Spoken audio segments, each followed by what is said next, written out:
By the mercy of Lord Caitanya Mahaprabhu, even a foolish child can fully describe the real nature of Lord Krishna, the enjoyer of the pastimes of Vraj, according to the vision of the revealed scriptures. All glory to Lord Caitanya Mahaprabhu. All glory to Lord Nityananda. All glory to Sri Advaitacharya. And all glory to the devotees of Lord Caitanya. I have described the meaning of the 4th verse. Now, O devotees, kindly hear the explanation of the 5th verse.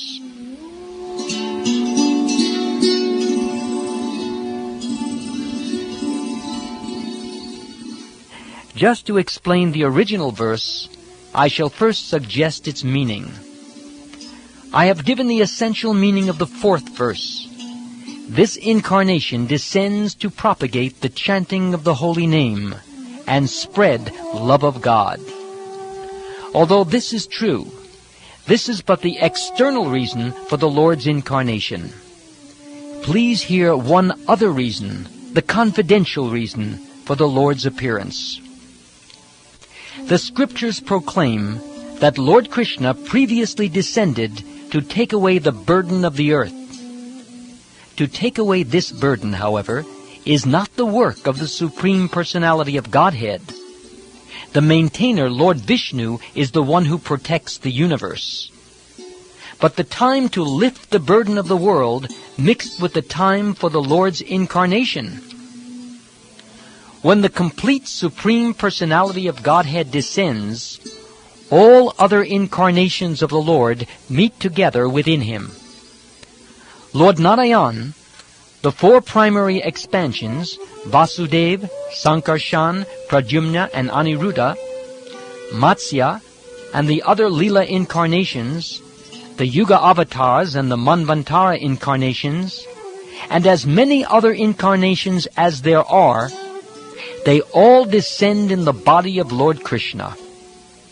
In this way, the complete Supreme Godhead, Lord Krishna himself, appears.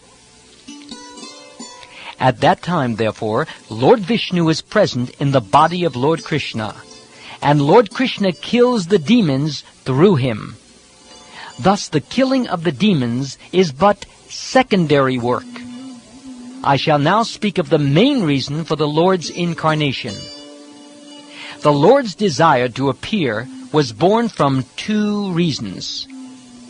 He wanted to taste the sweet essence of the mellows of love of God, and he wanted to propagate devotional service in the world on the platform of spontaneous attraction. Thus he is known as supremely jubilant and as the most merciful of all.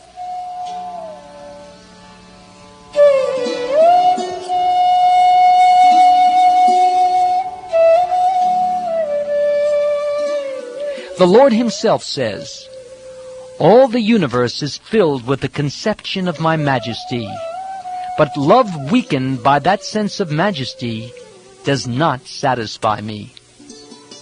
If one regards me as the Supreme Lord and himself as a subordinate, I do not become subservient to his love, nor can it control me. In whatever transcendental mellow my devotee worships me, I reciprocate with him. That is my natural behavior. In whatever way my devotees surrender unto me, I reward him accordingly.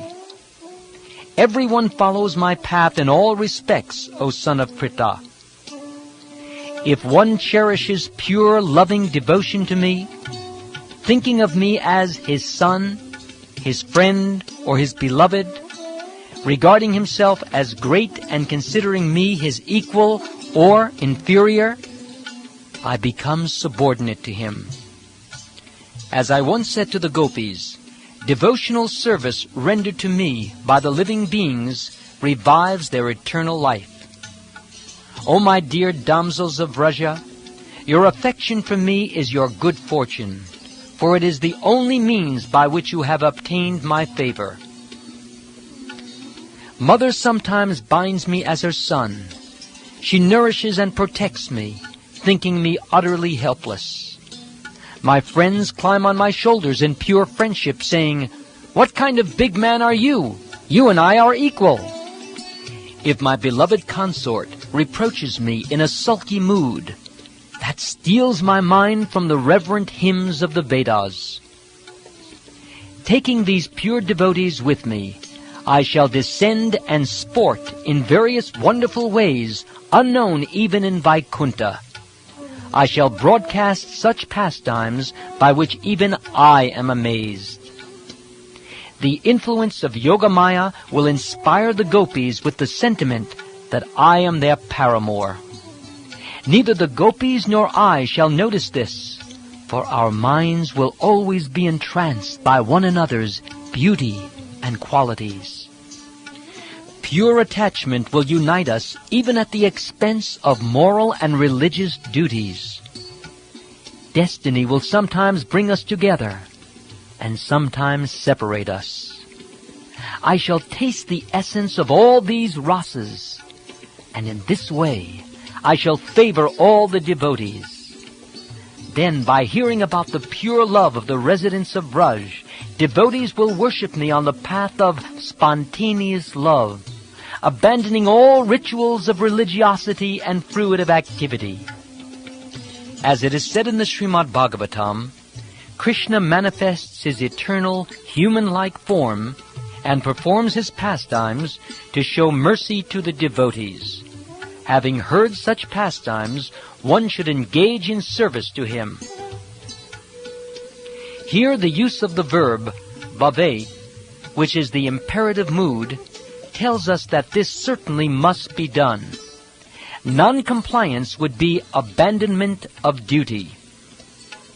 Just as these desires are the fundamental reason for Krishna's appearance, whereas destroying the demons is only an incidental necessity, so for Sri Krishna Caitanya, the Supreme Personality of Godhead, promulgating the dharma of the age is incidental.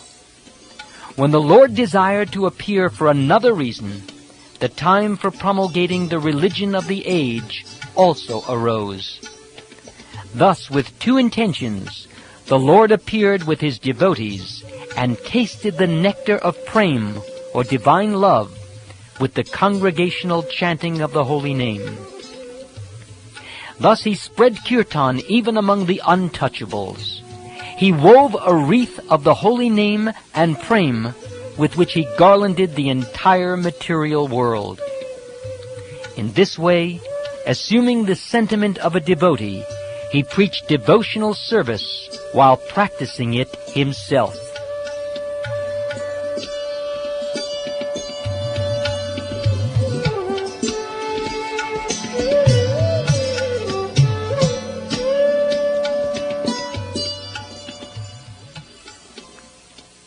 Four kinds of devotees are the receptacles of the four kinds of mellows in love of God, namely servitude, friendship, parental affection, and conjugal love. Each kind of devotee feels that his sentiment is the most excellent, and thus in that mood he tastes great happiness with Lord Krishna. But if we compare the sentiments in an impartial mood, we find that the conjugal sentiment is superior to all in sweetness. Increasing love is experienced in various tastes, one above another. But that love, which has the highest taste in the gradual succession of desire, manifests itself in the form of conjugal love. Therefore I call it Madhura Ras. It has two further divisions, namely wedded and unwedded love. There is a great increase of mellow in the unwedded conjugal mood. Such love is found nowhere but in Braj. This mood is unbounded in the damsels of Braj, but among them it finds its perfection in Sri Radha. Her pure, mature love surpasses that of all others. Her love is the cause of Lord Krishna's tasting the sweetness of the conjugal relationship. Therefore, Lord Gauranga, who is Sri Hari himself, accepted the sentiments of Radha and thus fulfilled his own desires. Lord Chaitanya is the shelter of the demigods, the goal of the Upanishads, the be-all and end-all of the great sages, the beautiful shelter of his devotees, and the essence of love for the lotus-eyed gopis. Will he again be the object of my vision? Lord Krishna desired to taste the limitless nectarine mellows of the love of one of his multitude of loving damsels, Sri Radha. And so he has assumed the form of Lord Chaitanya. He has tasted that love while hiding his own dark complexion with her effulgent yellow color. May that Lord Chaitanya confer upon us his grace. To accept ecstatic love is the main reason he appeared and re-established the religious system for this age. I shall now explain that reason. Everyone, please listen. Having first given hints about the verse describing the principal reason why the Lord appeared, now I shall manifest its full meaning. The loving affairs of Sri Radha and Krishna are transcendental manifestations of the Lord's internal pleasure-giving potency. Although Radha and Krishna are one in their identity, they separated themselves eternally. Now these two transcendental identities have again united in the form of Sri Krishna Chaitanya. I bow down to him who has manifested himself with the sentiment and complexion of Srimati Radharani, although he is Krishna himself. Radha and Krishna are one and the same, but they have assumed two bodies. Thus they enjoy each other, tasting the mellows of love. Now to enjoy Ras, they have appeared in one body as Lord Caitanya Mahaprabhu. Therefore, I shall first delineate the position of Radha and Krishna. From that, the glory of Lord Chaitanya will be known.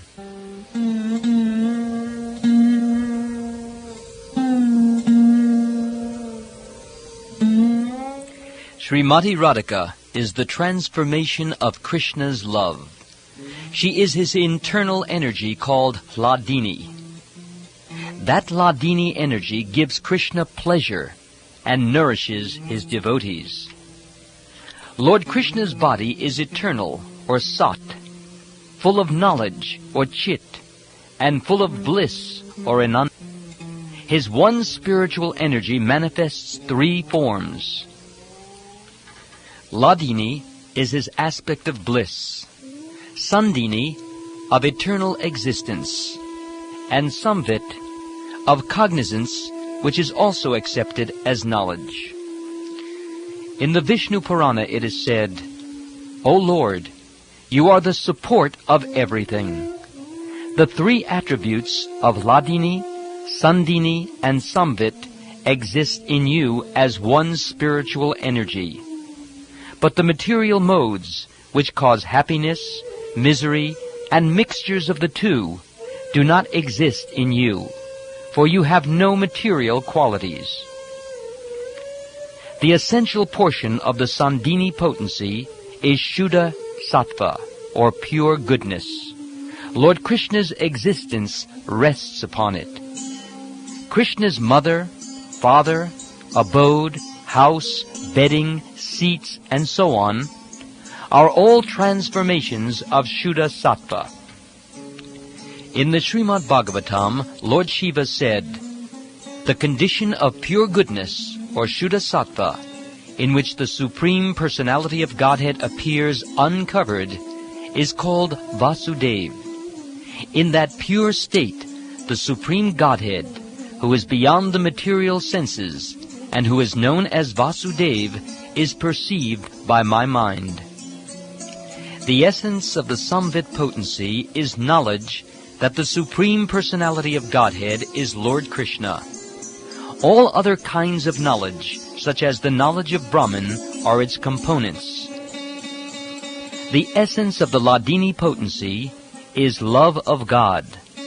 The essence of love of God is emotion or bhav, and the ultimate development of emotion is Mahabhav.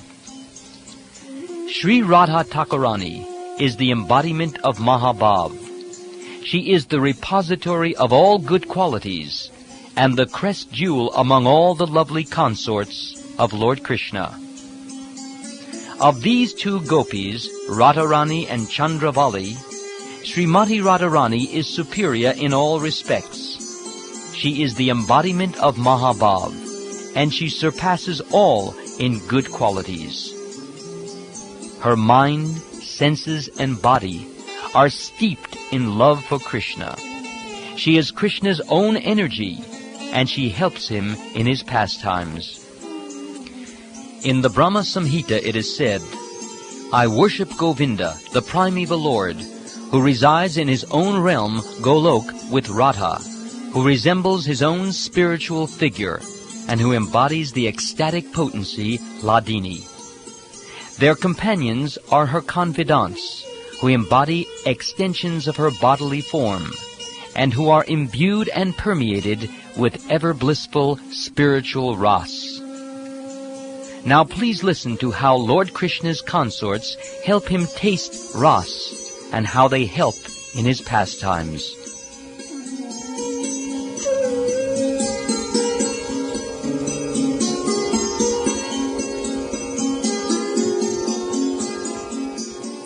The beloved consorts of Lord Krishna are of three kinds: the goddesses of fortune, the queens, and the milkmaids of Vraj, who are the foremost of all.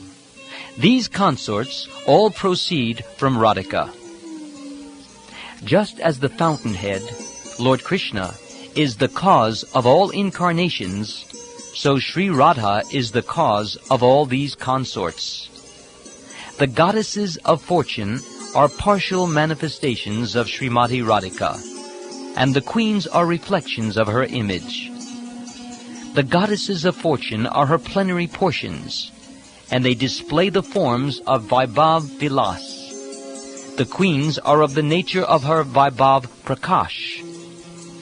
The Vraj Devis have diverse bodily features. They are her expansions, and are the instruments for expanding ras. Without many consorts, there is not such exaltation in ras. Therefore, there are many manifestations of Srimati Radharani to assist in the Lord's pastimes. Among them are various groups of consorts in Vraj, who have varieties of sentiments and mellows. They help Lord Krishna taste all the sweetness of the ras dance and other pastimes.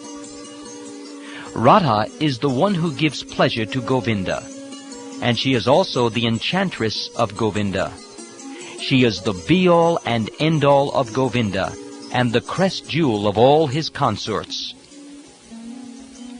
The transcendental goddess Srimati Radharani is the direct counterpart of Lord Sri Krishna. She is the central figure for all the goddesses of fortune.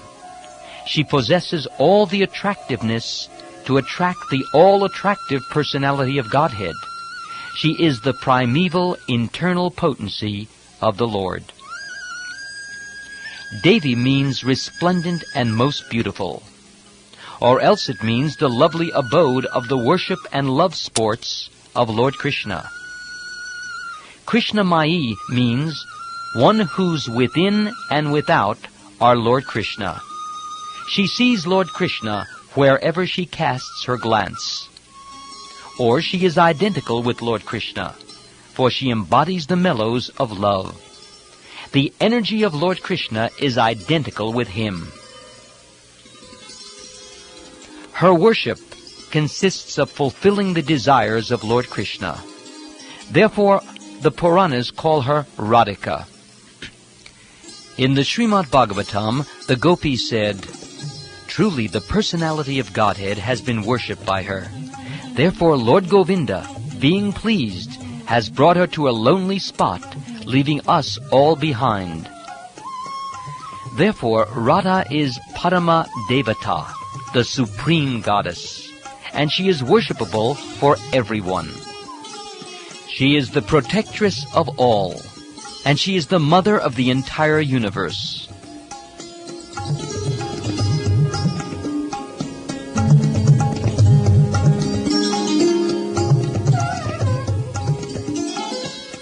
I have already explained the meaning of Sarva Lakshmi. Radha is the original source of all the goddesses of fortune, or Sarva Lakshmi indicates that she fully represents the 6 opulences of Krishna. Therefore, she is the supreme energy of Lord Krishna. The word Sarva Kanti indicates that all beauty and luster rest in her body.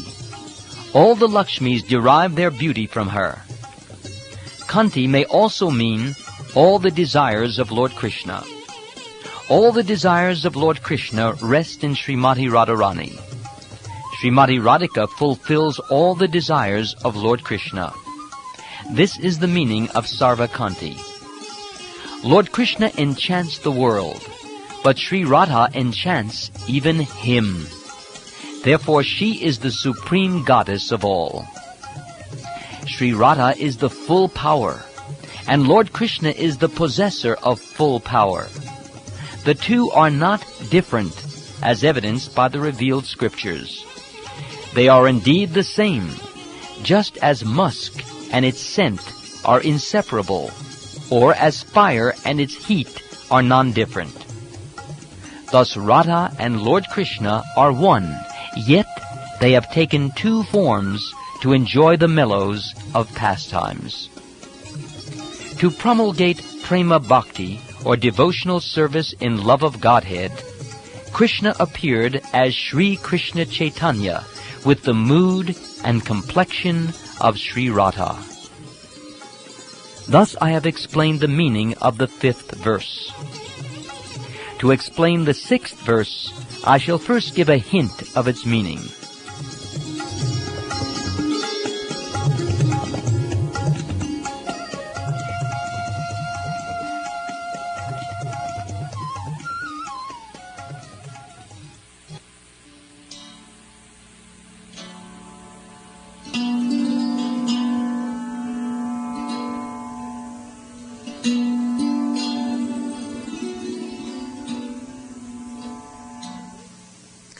The Lord came to propagate Sankirtan. That is an external purpose, as I have already indicated. There is a principal cause for Lord Krishna's appearance.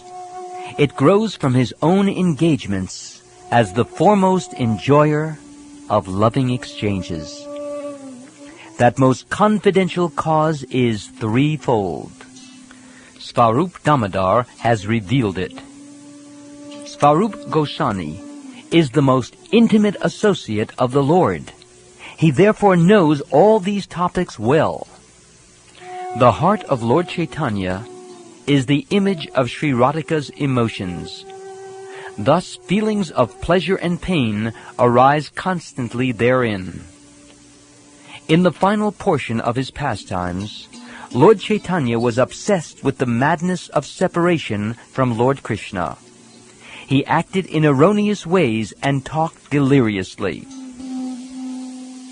Just as Radhika went mad at the sight of Uddhava, so Lord Chaitanya was obsessed day and night with the madness of separation. At night, he talked incoherently in grief, with his arms around Svarup Damodar's neck. He spoke out his heart in ecstatic inspiration. Whenever a particular sentiment arose in his heart, Svarup Damodar satisfied him by singing songs or reciting verses of the same nature. To analyze these pastimes is not necessary now. Later I shall describe them in detail. Formerly in Vraj, Lord Krishna displayed 3 ages, namely childhood, boyhood, and adolescence. His adolescence is especially significant. Parental affection made his childhood fruitful. His boyhood was successful with his friends. In youth, he tasted the essence of Ras, fulfilling his desires in pastimes like the Ras dance with Srimati Radhika and the other gopis. In his youth, Lord Krishna made all three of his ages and the entire universe successful by his pastimes of amorous love, like the Ras dance. Lord Madhusudan enjoyed his youth with pastimes on autumn nights in the midst of the Jew-like milkmaids. Thus he dispelled all the misfortunes of the world. Lord Krishna made Srimati Radharani close her eyes in shame before her friends by his words, relating their amorous activities on the previous night. Then he showed the highest limit of cleverness in drawing pictures of dolphins in various playful sports on her breasts. In this way, Lord Hari made his youth successful by performing pastimes in the bushes with Sri Radha and her friends.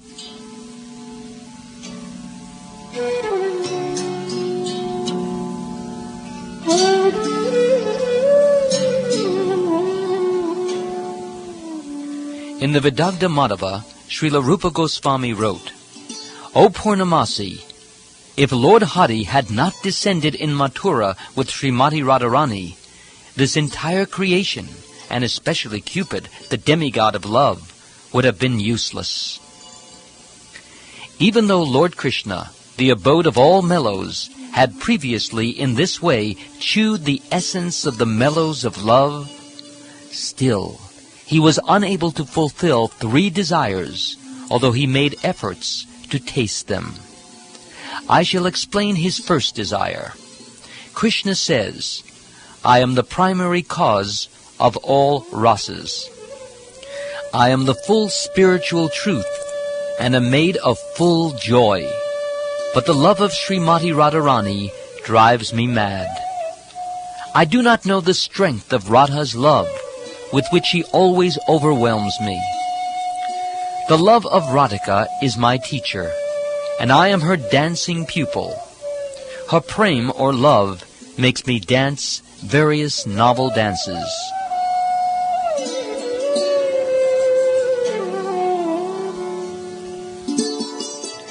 In the Govinda Lilamrita of Krishnadas Kaviraj Goswami, Sri Radha said to Vrinda,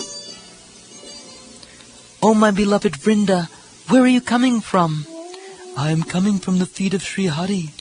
And where is he? In the forest on the bank of Radhakund. What is he doing there? He is learning dancing. Oh, and who is his master? Your image, Radha, revealing itself in every tree and creeper, in every direction, is roaming like a skillful dancer, making him dance behind. And Sri Krishna said, whatever pleasure I get from tasting my love for Srimati Radharani, she tastes 10 million times more than me by her love. Just as I am the abode of all mutually contradictory characteristics, so Radha's love is always full of similar contradictions. Radha's love is all-pervading, leaving no room for expansion, but still it is expanding constantly. There is certainly nothing greater than her love, but her love is devoid of pride. That is the sign of its greatness. Nothing is purer than her love, but its behavior is always perverse and crooked. In the Danakeli Komudi of Srila Rupa Goswami, he says, all glories to Radha's love for Krishna, the enemy of the demon Mura. Although it is all-pervading, it tends to increase at every moment. Although it is important, it is devoid of pride. And although it is pure, it is always beset with duplicity. Again, Sri Krishna said, Sri Radhika is the highest abode of that love, and I am its only object. I taste the bliss to which the object of love is entitled. But the pleasure of Radha, the abode of that love, is 10 million times greater. My mind races to taste the pleasure experienced by the abode, but I cannot taste it, even by my best efforts. Oh, how may I taste it? If sometime I can be the abode of that love, only then may I taste its joy.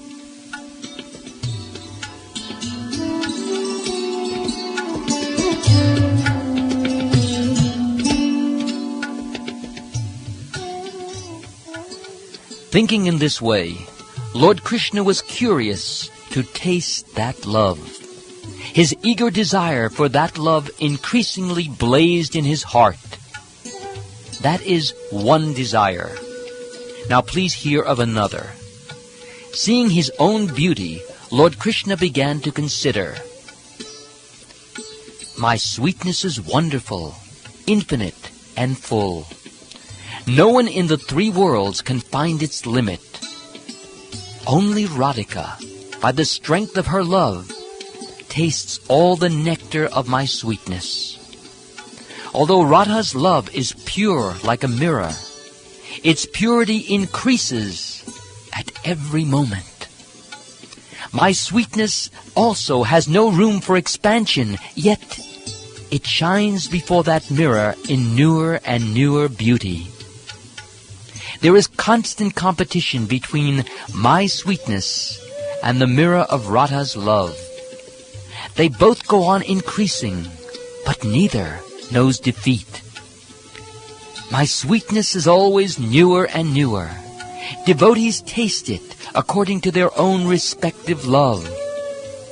If I see my sweetness in a mirror, I am tempted to taste it, but nevertheless, I cannot. If I deliberate on a way to taste it, I find that I hanker for the position of Radhika. Who manifests an abundance of sweetness greater than mine, which has never been experienced before, and which causes wonder to all? Alas, I myself, my mind bewildered upon seeing this beauty, impetuously desire to enjoy it like Srimati Radharani.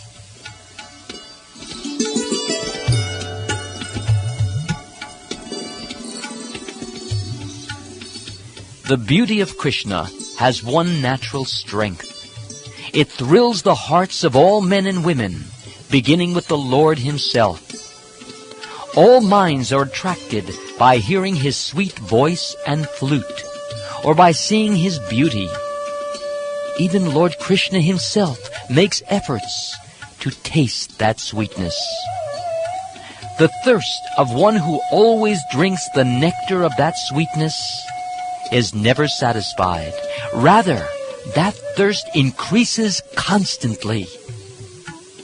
Such a person, being unsatisfied, begins to blaspheme Lord Brahma, saying that he does not know the art of creating well and is simply inexperienced. He has not given millions of eyes to see the beauty of Krishna. He has given only 2 eyes, and even those eyes blink. Oh, how shall I see the lovely face of Krishna? In the Srimad Bhagavatam, the gopis say, "O Krishna, when you go to the forest during the day, and we do not see your sweet face, which is surrounded by beautiful curling hairs, half a second becomes as long as an entire age for us. And we consider the Creator, who has put eyelids on the eyes we use for seeing you, to be simply a fool." The gopis saw their beloved Krishna at Kurukshetra after a long separation. They secured and embraced him in their hearts through their eyes, and they attained a joy so intense that not even perfect yogis can attain it. The gopis cursed the Creator for creating eyelids that interfered with their vision. There is no other consummation for the eyes than the sight of Krishna. Whoever sees him is most fortunate indeed.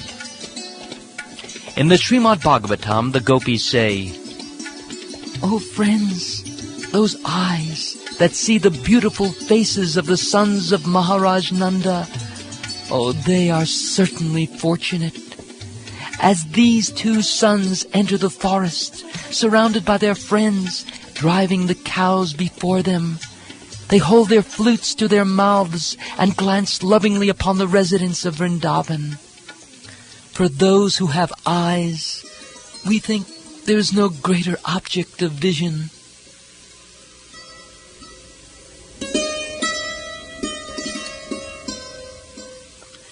And the women of Mathura said, "What austerities must the gopis have performed? With their eyes they always drink the nectar of the face of Lord Krishna, which is the essence of loveliness and is not to be equaled or surpassed. Oh, that loveliness is the only abode of beauty, fame, and opulence. It is self-perfect, ever fresh, and extremely rare." The sweetness of Lord Krishna is unprecedented, and its strength is also unprecedented. Simply by hearing of such beauty, the mind becomes unsteady. Lord Krishna's own beauty attracts Lord Krishna himself. But because he cannot fully enjoy it, his mind remains full of sorrow. This is a description of his second desire. Now please listen as I describe the third. The conclusion of Ras is extremely deep. Only Svarup Damodar knows much about it. Anyone else who claims to know it must have heard it from him, for he was the most intimate companion of Lord Caitanya Mahaprabhu.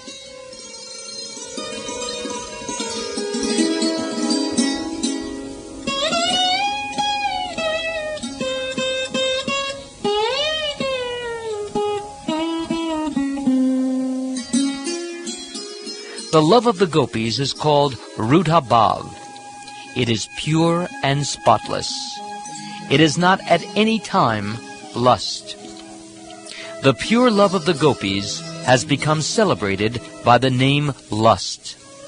The dear devotees of the Lord, headed by Sri Uddhava, desire to taste that love.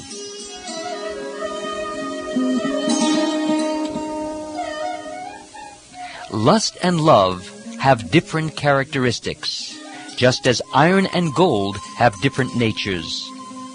The desire to gratify one's own senses is kama, or lust, but the desire to please the senses of Lord Krishna is prem, or love.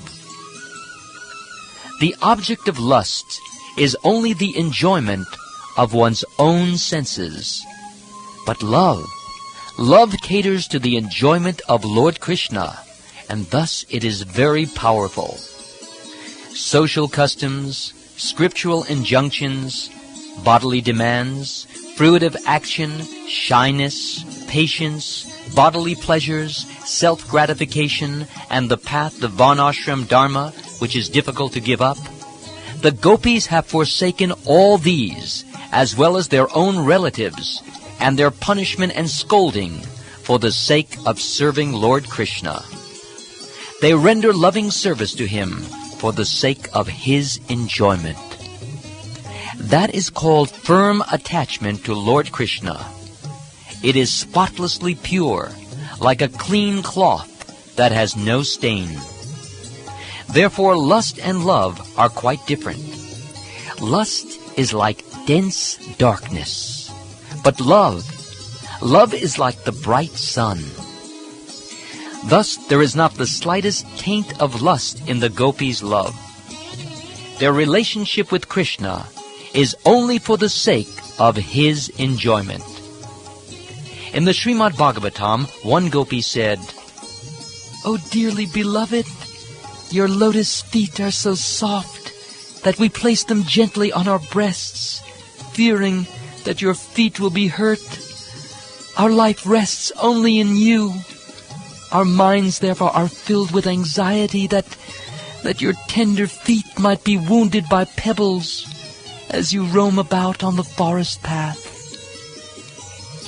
The gopis do not care for their own pleasures or pains. All their physical and mental activities are directed toward offering enjoyment to Lord Krishna. They renounced everything for Krishna. They have pure attachment to giving Krishna pleasure. In the Srimad Bhagavatam, Lord Krishna said, "O my beloved gopis, you have renounced social customs, scriptural injunctions, and your relatives for my sake. I disappeared behind you only to increase your concentration upon me. Since I disappeared for your benefit, you should not be displeased with me." Lord Krishna has a promise from before to reciprocate with his devotees according to the way they worship him. In the Bhagavad Gita, Lord Krishna said, "In whatever way my devotees surrender unto me, I reward them accordingly. Everyone follows my path in all respects, O son of Pritha." That promise has been broken by the worship of the gopis, as Lord Krishna himself admits. "O gopis, I am not able to repay my debt for your spotless service, even within a lifetime of Brahma. Your connection with me is beyond reproach. You have worshipped me, cutting off all domestic ties, which are difficult to break. Therefore, please let your own glorious deeds be your compensation." This he said in the Srimad Bhagavatam. Now, whatever affection we see the gopis show in their own bodies, know it for certain to be only for the sake of Lord Krishna. The gopis think, "I have offered this body to Lord Krishna. He is its owner, and it brings him enjoyment. Krishna finds joy in seeing and touching this body." It is for this reason that they cleanse and decorate their bodies. Lord Krishna said in the Adi Purana, "O Arjun, there are no greater receptacles of deep love for me than the gopis, who cleanse and decorate their bodies because they consider them mine." There is another wonderful feature of the emotion of the gopis. Its power is beyond the comprehension of the intelligence. When the gopis see Lord Krishna, they derive unbounded bliss, although they have no desire for such pleasure. The gopis taste a pleasure 10 million times greater than the pleasure Lord Krishna derives from seeing them.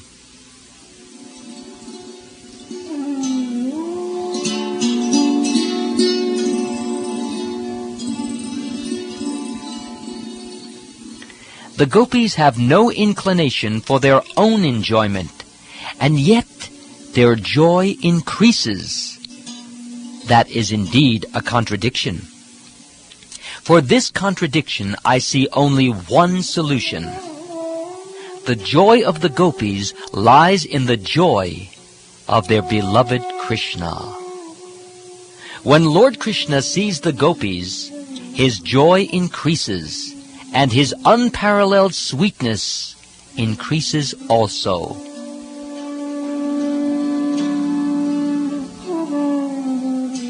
The gopis think, "Krishna has obtained so much pleasure from seeing me." That thought increases the fullness and beauty of their faces and bodies. The beauty of Lord Krishna increases at the sight of the beauty of the gopis. And the more the gopis see Lord Krishna's beauty, the more their beauty increases. In this way, a competition takes place between them in which no one acknowledges defeat. Krishna, however, derives pleasure from the beauty and good qualities of the gopis. And when the gopis see his pleasure, the joy of the gopis increases. Therefore, we find that the joy of the gopis nourishes the joy of Lord Krishna.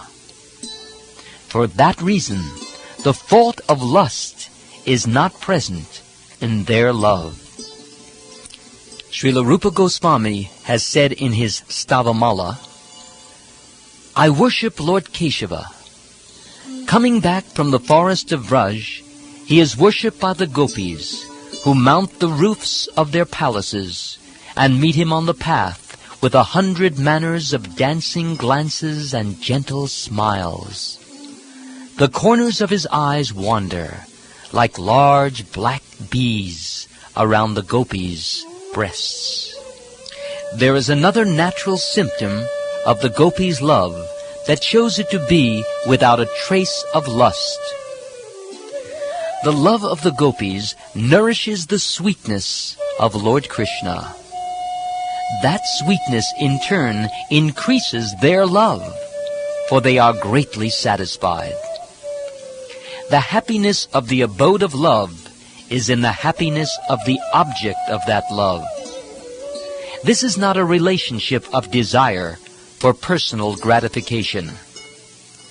Whenever there is unselfish love, that is its style. The reservoir of love derives pleasure when the lovable object is pleased. When the pleasure of love interferes with the service of Lord Krishna, the devotee becomes angry towards such ecstasy. In the Bhakti Rasamrita Sindhu, it is said, Sri Daruka did not relish his ecstatic feelings of love, for they caused his limbs to be stunned and thus obstructed his service of fanning Lord Krishna. The lotus-eyed Radharani powerfully condemned the ecstatic love that caused a flow of tears that hindered her sight of Govinda. Furthermore, pure devotees never forsake the loving service of Lord Krishna to aspire for their own personal pleasure through the 5 kinds of liberation. In the Srimad Bhagavatam, Lord Krishna said, just as the celestial waters of the Ganges flow unobstructed into the ocean, so when my devotees simply hear of me, their minds come to me, who resides in the hearts of all. These are the characteristics of transcendental loving service to Purushottam, the Supreme Personality of Godhead. It is causeless, and it cannot be obstructed in any way. My devotees do not accept Salokya, Sarshti, Sarupya, Samipya, or oneness with me, even if I offer these liberations in preference to serving me. My devotees, having fulfilled their desires by serving me, do not accept the 4 kinds of salvation that are easily earned by such service. Why then should they accept any pleasures that are lost in the course of time? The natural love of the gopis is devoid of any trace of lust. It is faultless, bright, and pure, like molten gold. The gopis are helpers, teachers, friends, wives, dear disciples, confidants, and serving maids of Lord Krishna. In the Gopi Premamrita, Lord Krishna said, O Partha, I speak to you the truth. The gopis are my helpers, teachers, disciples, servants, friends, and consorts. I do not know what they are not to me. The gopis know Krishna's desires, and they know how to render perfect loving service for his enjoyment. They perform their service expertly for the satisfaction of their beloved. Krishna said in the Adi Purana, O Partha, the gopis know my greatness, my loving service, respect for me, and my mentality. Others cannot really know these. Among the gopis, Srimati Radhika is the foremost.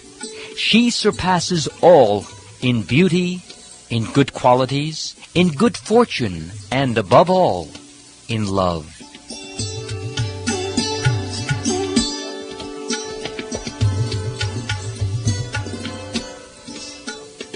Just as Radha is dear to Lord Krishna, so her bathing place, Radhakunda, is dear to him. She alone is his most beloved of all the gopis. Again, in the Adi Purana, Krishna says, O Partha, in all the 3 planetary systems, this earth is especially fortunate. For on earth is the town of Vrindavan, and there the gopis are especially glorious, because among them is my Srimati Radharani. All the other gopis help increase the joy of Krishna's pastimes with Radharani. The gopis act as the instruments of their mutual enjoyment. Radha is the beloved consort of Krishna, and she is the wealth of his life. Without her, the gopis cannot give him pleasure. In the Gita Govind, Jayadev Goswami has said, Lord Krishna, the enemy of Kamsa, left aside the other gopis during the Ras dance and took Srimati Radharani to his heart, for she is the helper of the Lord in realizing the essence of his desires. Lord Caitanya appeared with the sentiment of Radha. He preached the dharma of this age, the chanting of the holy name and pure love of God. In the mood of Srimati Radharani, he also fulfilled his own desires. This is the principal reason for his appearance. Lord Sri Krishna Chaitanya is Krishna, or Vrajendra Kumara, the embodiment of rasas. He is amorous love personified. He made his appearance to taste that conjugal mellow, and incidentally to broadcast all the rasas. In the Gita Govind, someone says, My dear friends, just see how Sri Krishna is enjoying the season of spring. With the gopis embracing each of his limbs, he is like amorous love personified. With his transcendental pastimes, he enlivens all the gopis and the entire creation.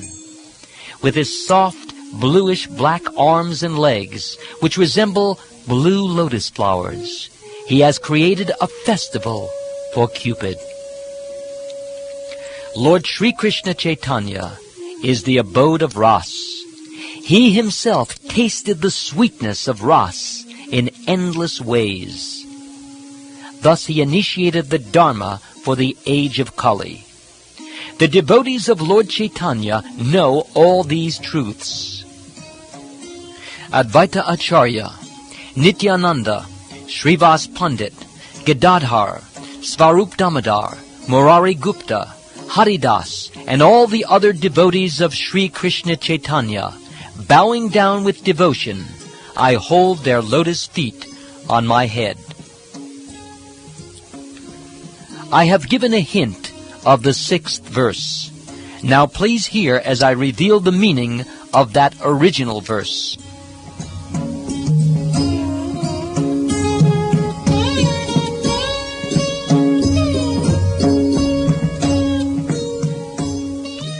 Desiring to understand the glory of Radharani's love, the wonderful qualities in him that she alone relishes through her love, and the happiness she feels when she realizes the sweetness of his love, the Supreme Lord Hari, richly endowed with her emotions, appears from the womb of Srimati Shachi Devi, as the moon appears from the ocean. All these conclusions are unfit to disclose in public. But if they are not disclosed, no one will understand them. Therefore I shall mention them, revealing only their essence, so that loving devotees will understand them, but fools will not. Anyone who has captured Lord Chaitanya Mahaprabhu and Lord Nityananda Prabhu in his heart will become blissful by hearing these transcendental conclusions. All these conclusions are like the newly grown twigs of a mango tree. They are always pleasing to the devotees, who in this way resemble cuckoo birds. The camel-like non-devotees cannot enter into these topics. Therefore, there is special jubilation in my heart. For fear of them, I do not wish to speak, but if they do not understand, then what can be happier in all the three worlds? Therefore, after offering obeisances to the devotees for their satisfaction, I shall speak without hesitating.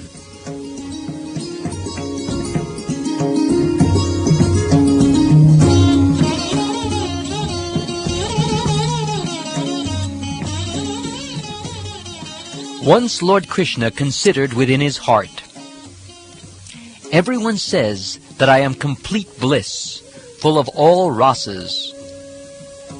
All the world derives pleasure from me. Is there anyone who can give me pleasure? One who has 100 times more qualities than me could give pleasure to my mind. One more qualified than me is impossible to find in the world. But in Radha alone, I feel the presence of one who can give me pleasure. Although my beauty defeats the beauty of 10 million cupids, although it is unequaled and unsurpassed, and although it gives pleasure to the three worlds, seeing Radharani gives pleasure to my eyes. The vibration of my transcendental flute attracts the three worlds, but my ears are enchanted by the sweet words of Srimati Radharani.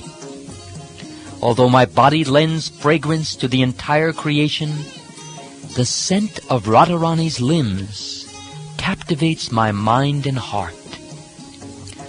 Although the entire creation is full of different tastes because of me, I am charmed by the nectarine taste of the lips of Srimati Radharani.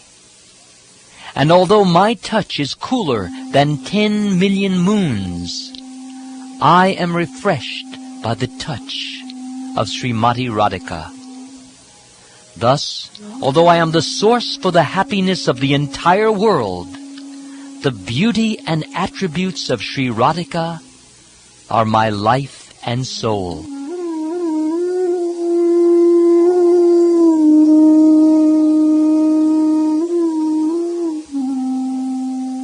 In this way, my affectionate feelings for Srimati Radharani may be understood, but on analysis, I find them contradictory.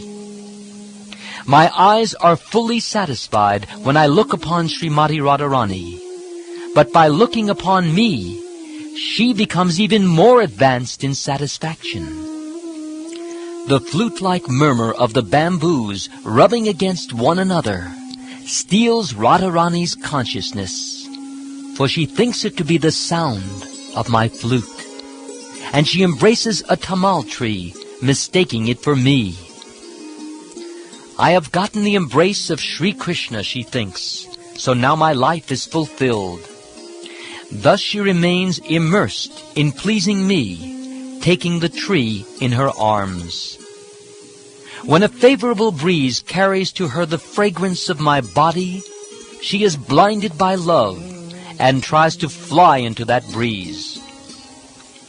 When she tastes the betel chewed by me, she merges in an ocean of joy and forgets everything else.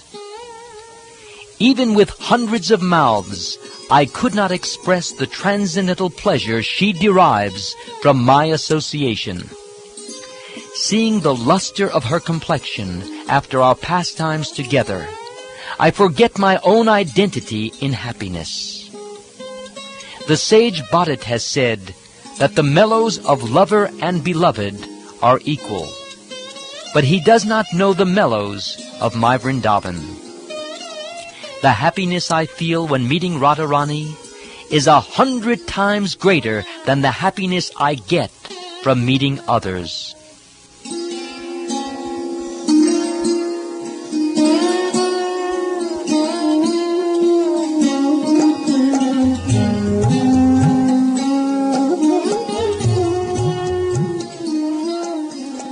my dear auspicious Radharani, your body is the source of all beauty.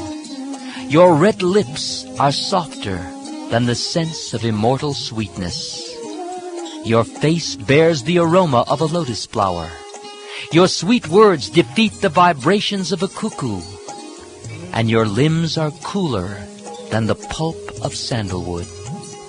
All my transcendental senses are overwhelmed in ecstatic pleasure by tasting you, who are completely decorated by beautiful qualities. In the Lalita Madhava, Srila Rupa Goswami describes the countenance of Radharani. Her eyes are enchanted by the beauty of Lord Krishna, the enemy of Kamsa. Her body thrills in pleasure at his touch. Her ears are always attracted to his sweet voice. Her nostrils are enchanted by his fragrance, and her tongue hankers for the nectar of his soft lips. She hangs down her lotus-like face, exercising self-control only by pretense. But she cannot help showing the external signs of her spontaneous love for Lord Krishna.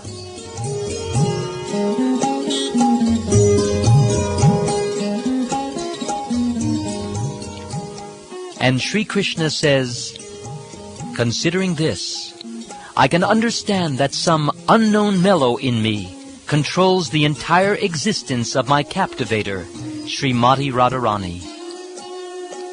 I am always eager to taste the joy that Radharani derives from me. In spite of various efforts, I have not been able to taste it. But my desire to relish that pleasure increases as I smell its sweetness. I have appeared in the world to taste mellows. I shall taste the mellows of pure love in various ways. I shall teach devotional service, which springs from spontaneous love of the devotees, by demonstrating it myself with my pastimes.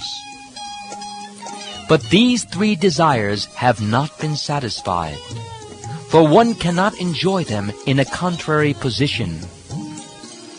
Unless I accept the luster of the ecstatic love of Sri Radhika, these three desires cannot be fulfilled. Therefore, assuming Radharani's sentiments and bodily complexion, I shall descend to fulfill these three desires.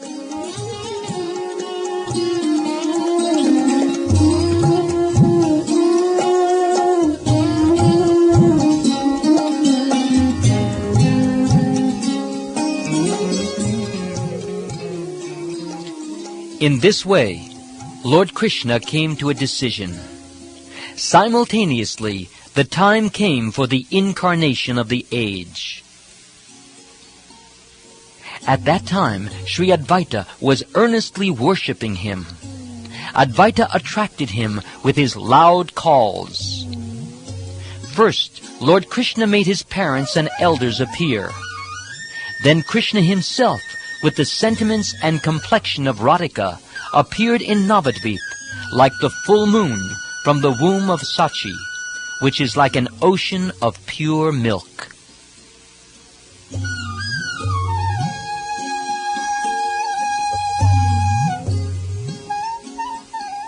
Meditating on the lotus feet of Sri Rupa Goswami, I have thus explained the 6th verse.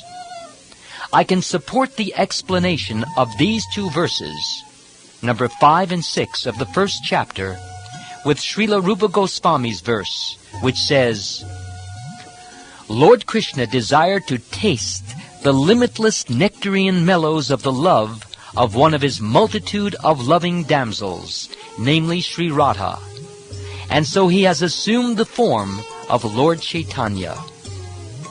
He has tasted that love while hiding his own dark complexion with her effulgent yellow color. May that Lord Caitanya confer upon us his grace. Thus, the auspicious invocation, the essential nature of the truth of Lord Caitanya, and the need for his appearance have been set forth in 6 verses. Praying at the lotus feet of Sri Rupa and Sri Raghunath, always desiring their mercy, I, Krishna Das, narrate Sri Caitanya Caritamrita, following in their footsteps. This ends Chapter 4 of the Adi Lila.